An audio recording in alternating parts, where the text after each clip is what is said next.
हम देख रहे हैं कि अभी भी जंगी जुनून उतरा नहीं है, तो किस तरह से आप मजमूई तौर पर इसका तज्जिया करेंगे? दोस्तों, इस वक्त सारी की सारी दुनिया जो है वो यूनाइटेड नेशंस के अंदर जनरल असेंबली का इजलास हो रहा है, साइडलाइन से मुलाकातें हो रही हैं, सारा कुछ हो रहा है, लेकिन इंडिया का जो DRDO है, जो इनका रिसर्च डिपार्टमेंट है डिफेंस का, उनकी जो स्ट्रेटेजिक फोर्सेस कमांड है, strategic forces command and DRDO ने मिल के एक इंटरमीडिएट रेंज अग्नि मिसाइल टेस्ट फायर किया है, और that is from the rail based mobile launcher system.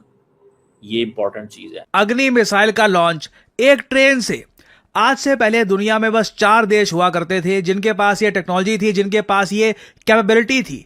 इन्होंने दुनिया के सामने ये टेस्ट करके दिखाया था कि कल को ट्रेन से भी ये एक मिसाइल लॉन्च कर सकते हैं। ये 4 देश थे, रशिया मतलब यूएसएसआर आप कह सकते हैं, यूएसए, चाइना और नॉर्थ कोरिया। नॉर्थ कोरिया की वीडियो आप सबको याद होगी, इन लोगों ने वीडियो भी दिखाई थी जहां पर एक नॉर्थ कोरियन ट्रेन से इनका एक लॉन्ग रेंज मिसाइल लॉन्च हुआ था। नाउ भारत ने भी आज के समय सेम टेस्ट करके दिखाया है। भारत 5वां देश बन गया दुनिया में जिसके पास ये एबिलिटी है कि कल को अगर हमें मिसाइल लॉन्च करना है तो जरूरी नहीं है कि जमीन पे किसी मिसाइल साइलो से हमारा मिसाइल निकलेगा या कोई हमारे पास लॉन्चर चाहिए जिसकी लोकेशन पाकिस्तान को पहले से पता है, वो अपने मिसाइल डिफेंस सिस्टम उसी तरीके से एडजस्ट कर रहे हैं। नहीं, इंडिया का मिसाइल कहीं से भी लॉन्च हो सकता है। अग्नि-P भी इसको बोलते हैं। इसका सक्सेसफुल सफल जो है ट्रायल हो चुका है, और इंटरेस्टिंग बात यह है कि ये ट्रेन से किया गया है, जो ये खुद को अपने आप में एक अलग बनाता है।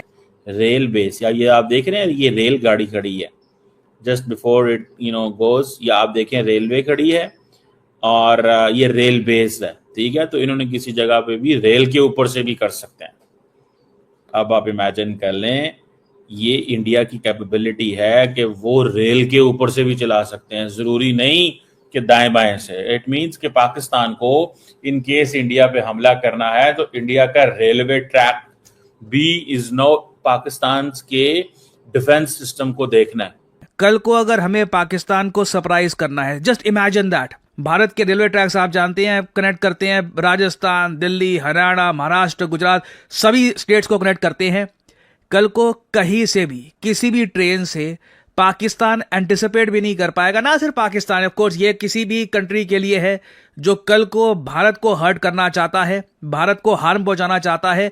तो कल को अगर मान लीजिए कुछ ऐसे एलिमेंट्स को हमें टारगेट करना है जो इंडिया को हार्म करना चाहते हैं, तो सीधा किसी भी ट्रेन से सीक्रेटली एक अग्नि प्राइम मिसाइल हम लॉन्च कर सकते हैं, और दुश्मन का हैवी लॉस होगा इससे, क्योंकि दुश्मन का मिसाइल डिफेंस सिस्टम एंटिसिपेट ही नहीं कर पाएगा कि मिसाइल बेसिकली आ कहां से रहा है। This is a huge accomplishment for India. Asia में परमाणु ताकत की जंग एक नए मोड़ पर है। भारत ने ऐसी मिसाइलें बना ली है जो चीन और पाकिस्तान के किसी भी कोने में परमाणु बम गिरा सकती है। अग्नि 5 का हालिया टेस्ट और उसका एडवांस MIRV वर्जन अब सिर्फ हथियार नहीं बल्कि एक रणनीतिक संदेश है। भारत अब किसी से पीछे नहीं है। भारत का जंगी जुनून कम ना हो सका। भारत मक्कारी से बाज नहीं आया। भारतीय defence research and development organisation ने मिसाइल का तजुर्बा किया, और ये कहा जा रहा है कि this is first of its kind. आज तक इंडिया ने ये नहीं किया कि उन्होंने अपना rail based mobile launcher introduce कराया हो और डिजाइन किया हो, और इंडिया की जो रेलवे नेटवर्क है, सो इंडिया ने अपने रेलवे नेटवर्क को भी वेपनाइज कर दिया। और ये जारी बात है, 2000 किलोमीटर जो है अगर पाकिस्तान के बॉर्डर से रख के मारेंगे तो 2000 किलोमीटर मिडल ईस्ट में कहीं पहुंच जाता होगा, शायद नजदीक तरीन जाता होगा मिडल ईस्ट के अंदर। तो ये मिडल ईस्ट से यहाँ से UAE से शुरू हो जाता है, तो वहां पे अगर आपने साउथ से जाके मारेंगे तो कहीं और पहुंच जाएगा। सो इट डिपेंड्स कि इंडिया अपना कहाँ पे लगाना चाहता है, और अगर चाइना के करीब रखेंगे, बांग्लादेश के करीब रखेंगे तो वहां पे पहुंच जाएगा। सो इंडिया इतने हजारों किलोमीटर दूर तक मार करने वाला जो वेपन बना रहा है, हालांकि इंडिया की तो दुश्मनी सिर्फ पाकिस्तान और चीन से है, लेकिन इंडिया मिसाइल लंबे लंबे बनाता है। उसकी वजह क्या है? उसकी वजह यह है to show the great power, to show itself कि India is a great power. जो है तबाही को फिर मेंटेन भी कर सकते हैं और तबाही की बर्दाश्त करने की सलाहियत भी रखते हैं, तो बस ठीक है, जंग आप लड़ें, जहाँ भी लड़नी है आपको अपना शौक़ पूरा करें। लेकिन अगर आपके पास इतनी इस्तात नहीं है तो फिर जंगें किसी मसले का हल नहीं होती हैं, बहरहाल आपको मेज पर बैठना होता है। लगारी साहब, क्या पाकिस्तान की मिसाइल टेक्नोलॉजी से हमारा दिफा जो है वो मजबूत हुआ है, और क्या हम दुश्मन पर हमला करने के बाद अपनी पोजीशन बरकरार रखते हुए फतह हासिल कर सकते हैं? This is something the most important thing कि वो इंडिया जनाब एक बड़ी ताकत बन चुका है। इंडिया ये वो इंडिया नहीं है, ये उन लोगों को वो बताना चाहते हैं। No, this is an India जो ब्राह्मोस की बात कर रहा है, this is an India that is in a different, जो ये कह रहा है कि जी दुनिया को हम मसला बेच रहे हैं। This is an India which is talking कि जनाब हमें तो हर कीमत के अंदर हम गाड़ियां जाके बनाएंगे, आर्मर्ड गाड़ियां तुनिसिया में, मोरक्को में, तुनिसिया में बनाएंगे जाके। अब यहीं से आप अंदाजा लगा लें। और ये जो मिसाइल उन्होंने मारने हैं, आप इसको भी देखें आप थोड़ा सा।